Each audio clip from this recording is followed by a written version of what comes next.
There's no way my stomach's big enough to eat all these. Every year, there are some pretty peculiar food celebrations going on, some a little odder than the rest. So here are the 10 craziest food festivals from around the world. Pack your bags!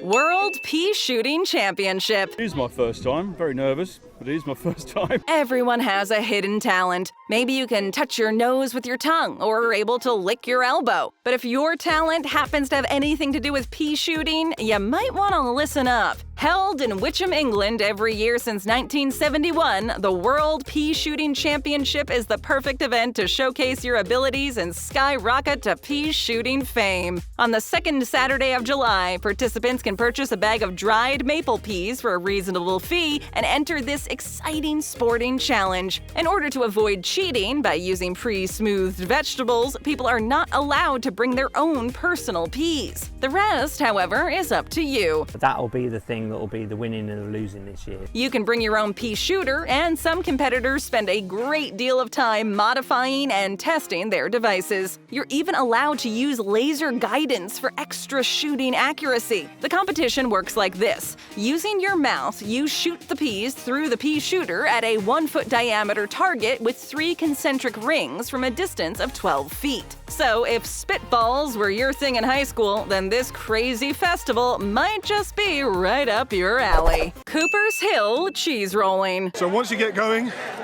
your mind is completely blank. Are you looking for a way to get back into shape? If so, this ultra-serious competition just might be the motivation you need. Every year, during the month of May, there's a very interesting and cutthroat event held on Cooper's Hill in Brockworth, near Gloucester in England, a cheese rolling competition. Not only will it put your stamina to the test, but it will always pit you against the ultimate opponent, a wheel of cheese. Indeed, a 9-pound wheel of double Gloucester cheese is rolled down the hill, and contestants need to chase after it and be the first ones to get their hands on the fleeing wheel. Okay, you might not think that running after a wheel of cheese is an extreme sport, but if you take into consideration the near vertical slope of the hill, you might just reconsider. It must be pretty good. Plus, the wheel can reach speeds up to 70 miles per hour, which is much faster than any human can run, even Usain Bolt. Since catching the cheese is nearly impossible, the winner is whoever gets to the bottom of the hill first. And what do they win for their bravery? The enormous wheel of cheese, of course. While no one has ever actually died from this cheese rolling festival, there have been a lot of injuries. Back in 2010, it was officially banned due to safety concerns, but people still kept the tradition going. Broken bones, cuts, and bruises are not enough to discourage people from defending their honor and their love of cheese. Giant Omelet Celebration. Omelette de fromage! Omelette du...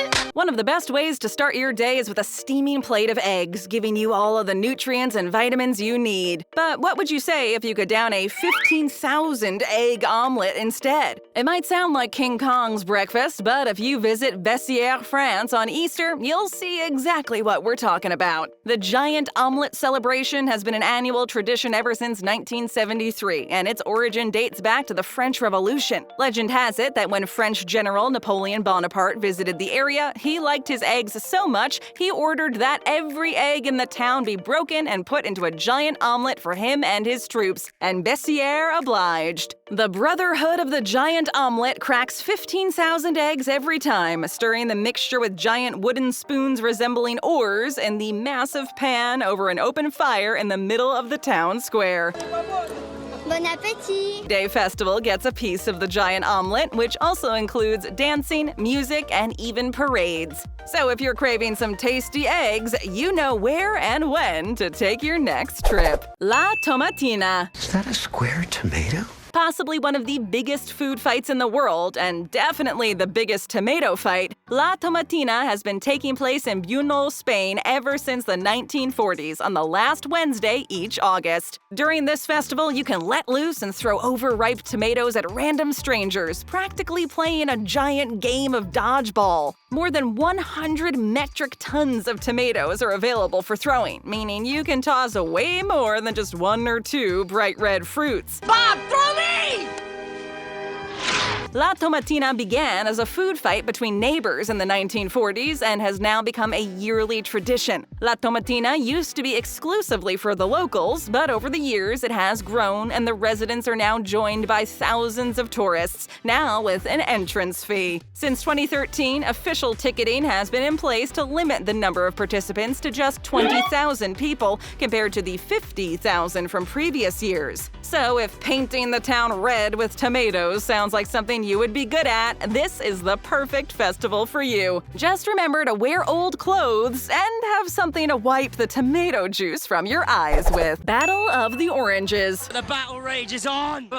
It turns out that Spaniards aren't the only ones who like to throw food around. The Battle of the Oranges takes place each year in Ivrea, Italy, and as the name suggests, allows people to fling a bunch of oranges at the enemy. This tradition goes back to the Middle Ages, and even though the origins are historically unclear, most people have heard the same tale. It was the miller's daughter, Violetta, who cut off the duke's head for trying to claim his right to sleep with young brides on their wedding night, which led to an uprising. To add some authenticity to the ritual, a woman in the crowd is chosen every year to play the part of Violetta. Viva la muñeca! For 3 days, the townspeople of Ivrea will divide up into 9 different teams, dress in their battle attire, make their way over the designated war areas across the city, and desperately try to kill the other teams by pounding each other with over 800,000 pounds of oranges. After the battle is over, everything is collected off the streets and taken to a recycling center. Now, obviously, throwing hard oranges left and right isn't the safest thing to do, and there have been some injuries, but nothing ever quite serious enough to put a stop to this zesty tradition. Roadkill Festival. Just serve it the way we found it. This next festival is definitely one of the craziest so far, and it all happens in the town of Marlington, West Virginia. We can all agree that one of the most unappetizing things in life is the sight of mangled wildlife on the side of the road. Correction, we can almost all agree, that is, as the Roadkill Festival is a real thing. Apparently, people from Marlington like their meat so fresh, they go and pick it up on the side of the road. While sure, by the time they're done cooking it, you probably won't see the tire marks, but you will get an idea of what roadside animal tragedies taste like. From squirrel gravy on biscuits to stewed black bear mixed with Chilean beans and teriyaki marinated iguana, you can find it all at the Roadkill Festival. You don't get bear every day.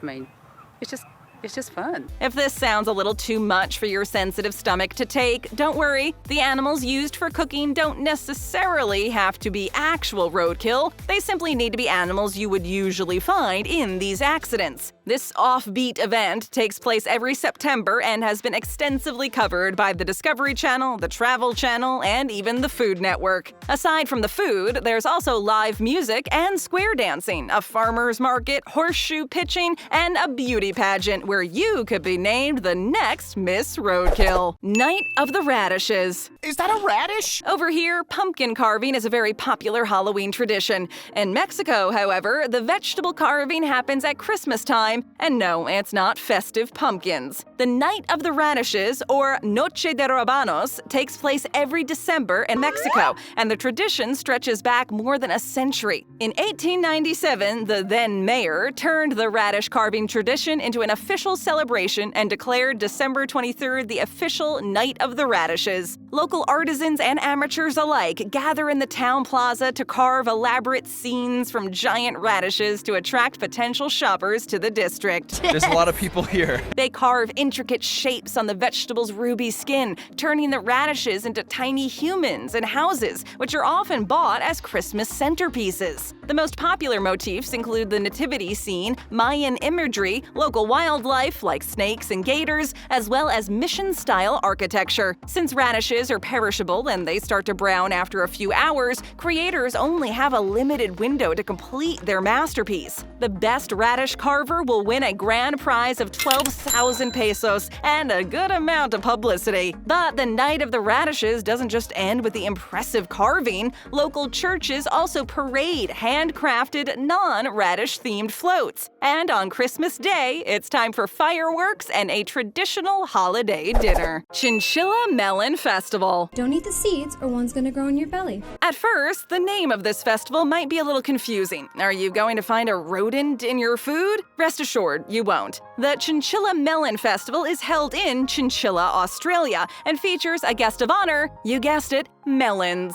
Since Chinchilla is considered the melon capital of the world, it was only fitting to have this celebration. Every February, 4 days are dedicated to the festival in which you can participate in a bunch of interactive melon-related activities. There's the Melon Chariot Race, the Melon Ironman, Melon Bungee, Melon Skiing, Melon Tossing. They got helmets on their heads, but I got a watermelon instead. And of course, plenty of tasty dishes made with melon. But the culinary fun doesn't end there. There's also a celebrity melon eating contest, which is always a big hit and a crowd favorite. You can also assist or even participate in the Melon Weigh-In, where farmers compete to see who can grow the biggest melon. The free melon feast, beach activities, concerts, and street parades are other very popular stops at the festival. The Chinchilla Melon Festival started in 1994 to lift the spirits of a drought-stricken community and was only supposed to be a one-time thing. But it was such a hit, it came back again and again. The whole thing is run entirely by volunteers from the community and showcases Chinchilla for the entire world to see. Bugfest. Our troop here guarantees a performance like no other. Yep, this one is exactly what it sounds like, a festival full of bugs. But not just any bugs, the edible kind. Basically a lot of people's worst nightmare. Just a heads up, this particular celebration is not for the faint of heart or the scaredy cats out there.